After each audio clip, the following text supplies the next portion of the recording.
eta aya deui nya si koplok jelema teh nya. Aduh aing mah eta anu protes masalah candi anu aya di Gedung Sate. Cenah ceuk si koplok teh cenah leutik teuing sandi naon nya candi teh goblok. Mun bisa mah kawas Candi Borobudur, Prambanan, goblok, atuh eta mah lain hiasan, ngaranna ge atuh goblok. Lamun ayeuna eta padedi nyieun candi anu kaos di Borobudur, ari Gedung Satena rek dikamanakeun sia teh koplok. Da eta mah ukur penghias Gedung Sate, goblok sia mah. Ari ngomong teh sembarangan wae anjing sia mah.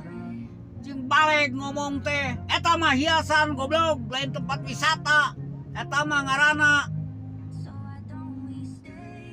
goblok sia mah. Matak cek aing ge koplok sia teh lamun arek ngomen teh goblok ngopi heula sia mah.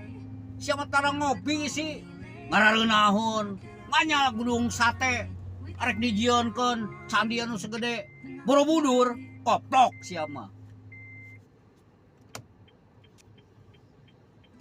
Sakitu teh aing malah saha eta nu komen nu kitu teh goblok sia mah.